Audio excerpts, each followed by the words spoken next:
Et lui est déjà une star. Hier, le double champion d'Europe de rugby fauteuil, le Puy-d'Aumois, Nicolas Valentin, a rencontré des élèves de CE2 à Gerza et les a initiés à sa discipline. Ils ont donc pu tester ces fauteuils roulants, fabriqués tout près d'ici à Sébaza. Un outil ludique pour voir le handicap autrement. Romain Leloutre, Bruno Libertou.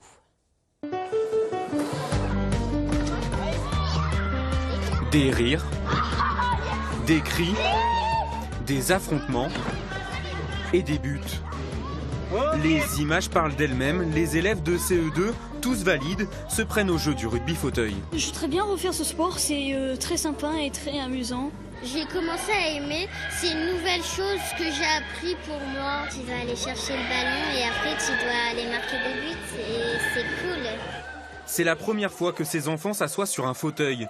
Les débuts sont un peu compliqués, il faut apprendre à avancer, reculer, tourner et apprendre les règles. T'as le droit de me piquer le ballon sur les jambes là. Ouais, t'as le droit. Par contre, si j'ai le ballon dans les mains, on n'a pas le droit de me le piquer. Mais tout est plus facile lorsqu'on est encadré par Nicolas Valentin. Athlète, double champion d'Europe de rugby fauteuil, en pleine préparation pour les Jeux de Paris 2024. On ne s'attend pas à ce que des personnes en fauteuil puissent se rentrer dedans, que ce soit un sport physique, avec du contact. Voilà, parce qu'en France, on a l'image d'une personne handicapée qui ne va pas forcément sortir de chez elle, qui ne va pas forcément se mettre en difficulté. Donc voilà, ce sport, c'est un mélange de tout ça. Aller vers plus d'inclusion dans les écoles, dans les entreprises et en milieu carcéral, c'est l'objectif d'Andy School, l'association de Nicolas Valentin. Fondée en 2010, elle multiplie les actions.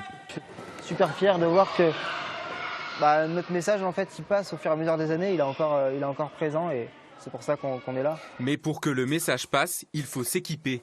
10 000 € le fauteuil professionnel, trop onéreux pour des initiations. Alors une entreprise auvergnate fabrique des modèles presque 7 fois moins chers.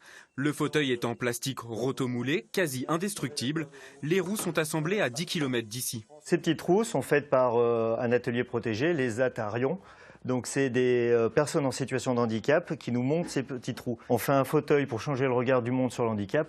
Alors si on peut faire travailler des handicapés pour nous aider à faire ce fauteuil, c'est fabuleux, quoi. Il aura fallu 1 an à l'entreprise pour concevoir un produit multisport.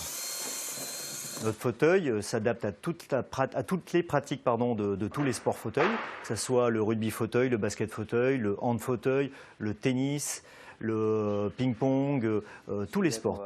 Depuis les premières ventes en 2020, c'est 1000 fauteuils écoulés. Des exports à travers toute l'Europe, le Japon, la Nouvelle-Zélande ou encore l'Australie, mais aussi de nouveaux pratiquants. On a mis des enfants en situation de handicap mental sur les fauteuils. Donc ça peut être trisomie, ça peut être de l'autisme. Et on s'est aperçu qu'ils se sentaient bien. Déjà, c'est génial de voir des enfants qui se sentent bien, qui s'amusent. Ils étaient en sécurité, donc c'était vraiment, vraiment important. Et ils se faisaient pas mal, ils faisaient pas mal aux autres enfants. Vous avez le droit de lui piquer le ballon, elle ne le tient pas là. Une nouvelle version du fauteuil verra le jour en 2024. Une production étendue pour que le parasport continue son développement aux 4 coins du globe.